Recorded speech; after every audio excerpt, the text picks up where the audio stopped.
Hi everyone, I'm ESL teacher Lisa, your online video instructor.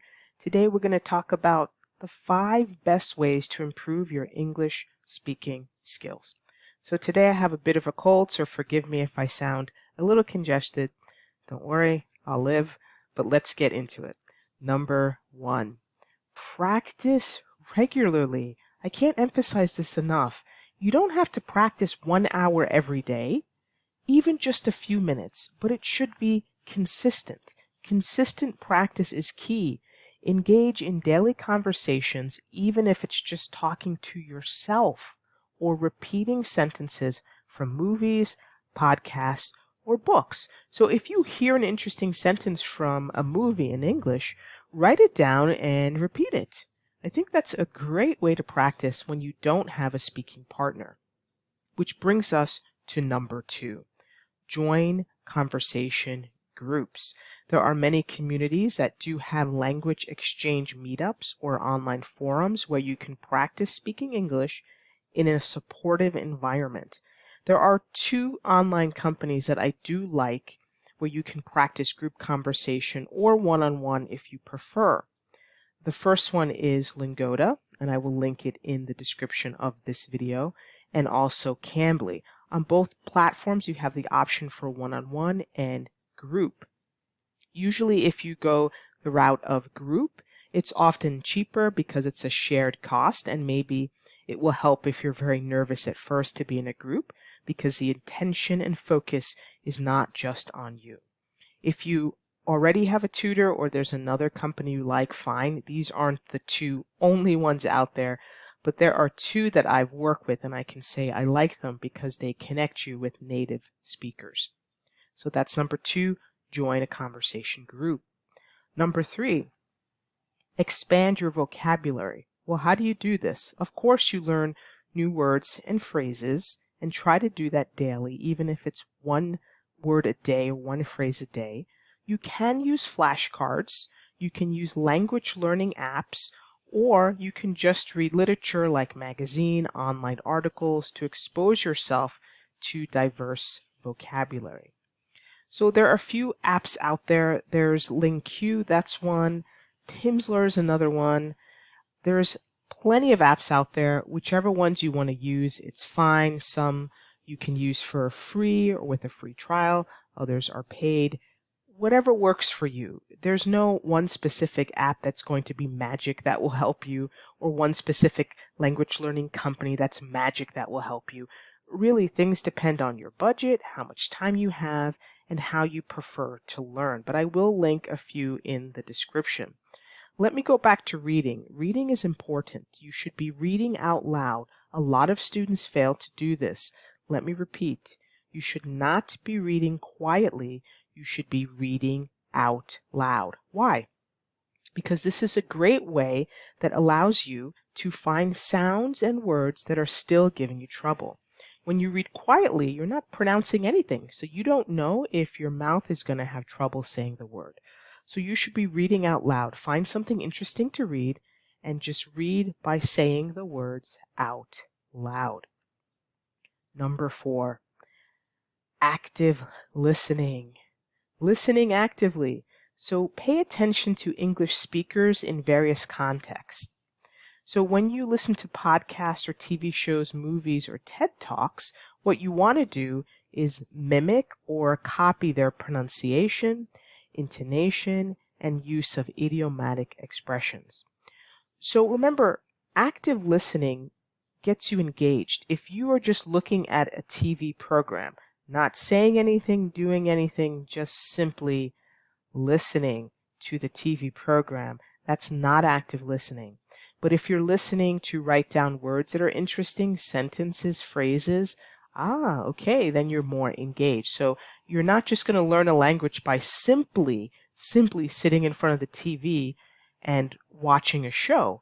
You have to use what you've learned from that show, meaning copying something, looking up a vocabulary word, using the subtitles. We want active listening. Idioms. Idiomatic expressions are super important. I recently did a video on this, and I will continue to do videos on idioms because American English speakers use idioms like crazy when we speak. We use them often. So you should expose yourself to idioms, and you do that when you watch native English TV shows or movies or a TED Talk, and you will hear these idioms used in everyday speech. I also have my own resource that I have created. I sell it on the Amazon.com marketplace. I'll link it. You can find it there. I'm going to be doing some videos based on that book because in that book I cover the areas that you should be focusing on to improve speaking. And idioms is a big part of that. So we'll talk more about that resource in some future videos, but I did want you to make aware I did put that together. There's dialogues in there where you can practice reading with someone. I talk about slang versus idioms, phrasal verbs, everyday expressions, and I have, I believe, over 100 situations that I put in that book, everyday situations. And we have little dialogues to help you with the vocabulary and phrases in all of those situations. So I'll continue to talk about that in future videos. And number 5, last but certainly not least, work on pronunciation. And I recently did a video on this, and I showed you a tool that I have to help you to find those sounds or sound clusters that may still need a little work. So you want to focus on mastering English sounds and the intonation patterns. You can do this by practicing tongue twisters. You can use pronunciation guides like the one that I shared with you, or you can listen to pronunciation tutorials online. There is someone also, I think it's Rachel is her name, I'll have to link that. She does some great ESL videos on pronunciation where she shows the mouth, lip, tongue, and how that sound is produced. So if you're really struggling with some sound, she has a great video series that, again, I'll link to. I think she's also on YouTube. I think it's Rachel's English School or something like that. But I'll be sure to link that resource. So she's great for that. So if that's something that you want to see, how the lips, tongue, and throat are moving, if you still feel your pronunciation is too far from native, then you need to work on reducing your accent and speaking more clearly. We're not looking for perfect. What we are looking for is for it to be close enough to native where the person is not saying, "What? Huh? Excuse me?" So don't worry if you have an accent. That's not the problem. The problem is if it's so strong, it's too far from native and we cannot understand what you're talking about. So those are the 5 areas that you should focus on. Just pick one of them. If pronunciation is not your issue and you just want to expand your vocabulary, focus on learning new words and phrases, in particular phrases like phrasal verbs, idioms. If that's not your issue, you're comfortable with your level and you just want practice, then join a conversation group. So focus on something, but what everyone should be focusing on is the first one that I mentioned, practicing regularly. I don't want to see students, they get very active, they want to improve their English, and they're busy for a month, and then you don't hear from them or see them for 3 months. And then they get busy learning again, and then you don't see them for 6 months. So that will get you nowhere in a hurry. It will get you nowhere in a hurry. So we do want consistent practice. It doesn't have to be 10 hours a day practicing English, but if you have 1 hour a week and you do that every week, fine.